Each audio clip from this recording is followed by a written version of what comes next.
It's Movie Time is brought to you by the Gateway Film Center, 1550 North High Street, Columbus, Ohio. Further details and showtimes online at gatewayfilmcenter.com. The award-winning It's Movie Time is produced by John DeSando. Listen to the shows and read reviews online at wcbe.org. I'm John DeSando. I'm Jessica Lager. And this is It's Movie Time. Jessica, I've sat through Twilight, Hunger Games, and now I sat through Divergent. Yes, me too. So I'm a bit of a ways away from young adult fiction, but I thought you might be closer to it. In fact, I know you are closer to it. What's your reaction to the new Divergent starring Shailene Woodley? For the most part, I was entertained. Okay. But I had some problems with it that maybe people younger than me wouldn't have as much of a problem Okay. with. Overall, I thought it was an okay film. All right. I didn't realize at the time that it's going to be a part of a trilogy. Yes, which I I think know. makes a big difference. Then it kind of makes me think a little bit differently about it. Okay. Overall, I thought it was a little long and it got a little slow, and the ending was a little anticlimactic for me. But I loved the story. I thought the story was really interesting. Did you think there was too much backstory to begin with? I didn't mind the backstory. I felt like the training part of the movie, Yes. where she is trained, took a while. Like, it took a while to get to the major, you know. This is a dystopian society. Gosh, what a surprise. Like Hunger Games. And our young heroine, Triss, is training to become what do they call her? Dauntless. A dauntless. One of the 5 possibilities you have as a young person. You make your decision.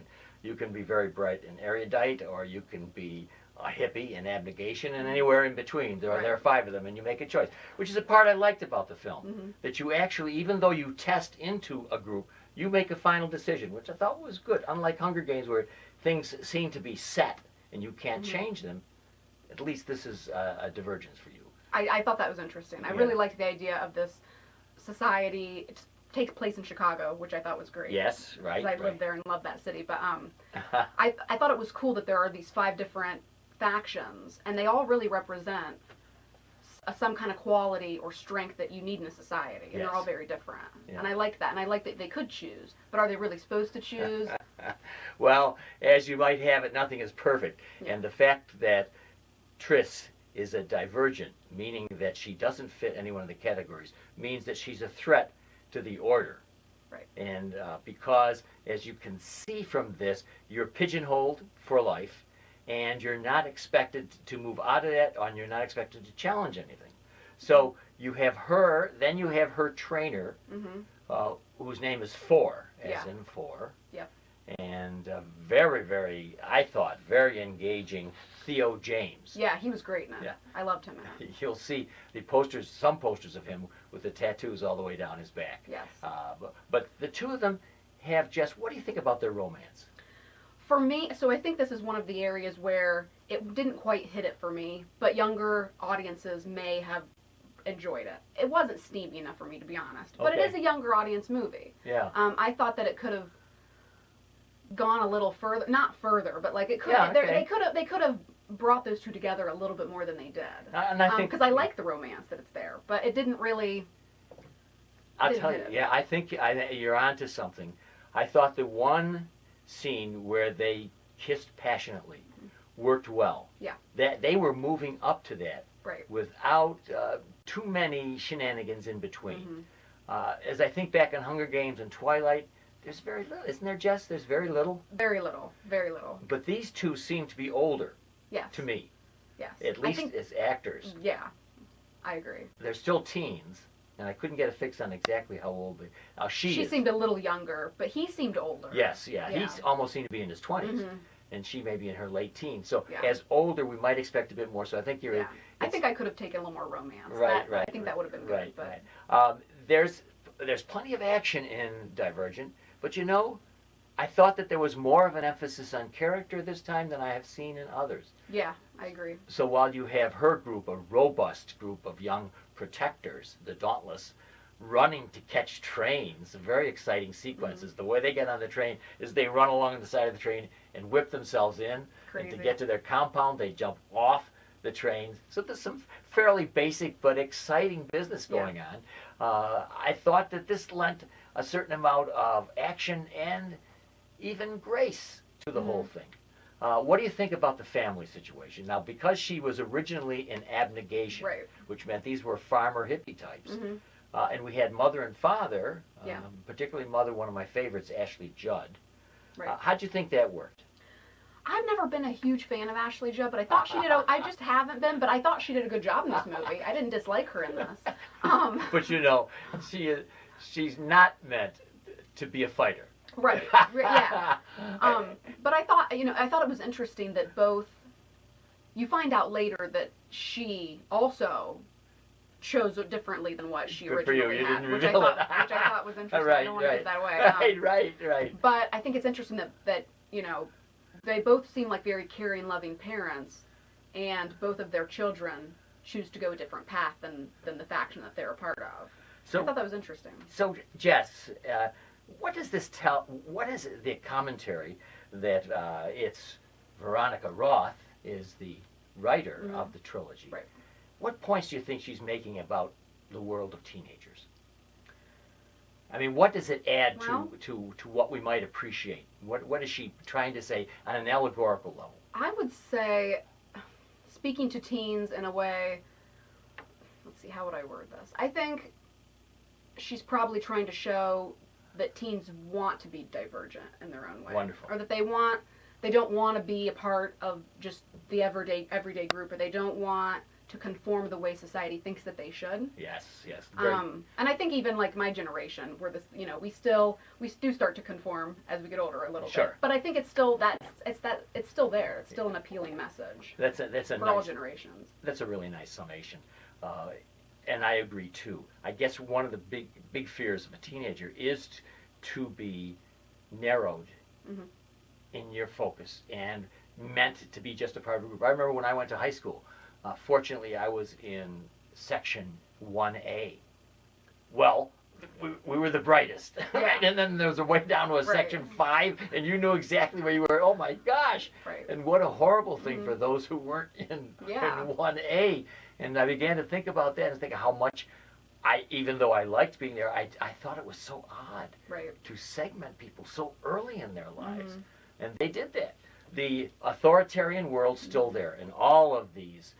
It's the world against which they fight. Now, Kate Winslet. I always loved Kate Winslet, and I thought she was great. She doesn't do wrong in my mind, to be quite honest. But I thought she did a great job. She's a baddie in this one. She's bad. She's really mean. But she believes in what she's doing. Like, I genuinely think she believes what she's doing is the right thing. She's an erudite. Yeah.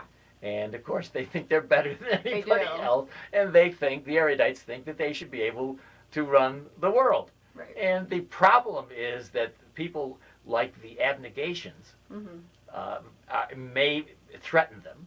Even these are the hippies. But more than that, the divergents. Right. And as Triss is a divergent, and we'll find out some other people who are hiding as divergents because the erudites are seeking them out, seeing them as potentially dangerous to the dominance that they want over society, because, as you said, they really believe that they are better able to run than others. They think differently. They think again, they're outside the box. And Kate Winslet's character, she doesn't want anybody thinking differently, because that's when you have problems. That you assume there was a war, there was something that happened that was really bad. Yeah. And so she's trying to avoid that happening again by making sure everybody fits into their little place. Exactly. But when you get into mind control and things like that, it's obviously wrong. Right. When you get into racism, in a sense, when you get into final solutions, all of these seem to be coming in a kind of Nazi world where they will dominate. That's the problem against which Triss and Four, because they do look at, let's lay this out, they do become a couple. They do. And they're a cute couple, and now they're nowhere. Because they can't belong anymore. Once you're revealed as a divergent, you can't belong. So because he chose Dauntless as well. Yes, he did. His dad was the abnegation. That's and right. He chose, it's interesting. They're an interesting pair. I also thought there was something in here about family that I kind of liked. It didn't stand too long on it, but it was where mother and father await the decisions of their two children. It's almost as if they were deciding what college to go to, what profession to be in, and how parents are so vulnerable at that time. Mhm. You know, we all want our children to do what we think is best for them. Right. It's hard. It's a struggle, I think, and you do see that. It's a very short little scene, but you see, obviously, the parents want the kid to be happy and choose what's best. Yes. But they also don't want to say goodbye, because once the child chooses what path, they don't really get to communicate or live with or have a relationship with their parent anymore. That's right. They kind of have to say goodbye. So, Yeah. Yeah, And that's so hard. leaving that nest, all of it has ramifications for any time, parents, families, at Mhm. any time in their lives. And this is where it works for me, not because it's science fiction, but because it seems to reflect what is true for all of us as we think about our children, or as children when we make our decisions, and how we lead our lives, and what that means for our parents. It's very nicely done. Mhm. Oh my gosh, Jess, I feel the weight of our decision. And you know where we are. Jess, we have talked a bit all Yeah. around this. It appears to be kind of interesting movie, even though we Mhm. both have some prejudices about the genre. I now have to ask you, Jessica Lager, the movie is Divergent, and what grade would you award it? Probably a B minus, C plus B minus on the verge. Okay. I think with the trilogies, I would up that a little bit. And I'm going to award it a B, so we're really close together. And I'm awarding it a B because I look at it as what is it trying to do, and what in the genre must it do, and you have to do all this and yet have something distinctive. I think I'm okay with it. I actually enjoyed it, and that's my final index, as I sat there for 2.5 hours. It's a long film. It is long. But I enjoyed it, and at the time I'm thinking about Twilight and Hunger Games, and realizing that in some points this is actually better than that. But it's still a young adult actioner with now the female heroine, so we've got some of the things that are always going to be the same. Right. But anyway, Jessica, it's Divergent, and it's worth seeing at a time of year when there are very few Yeah. out there.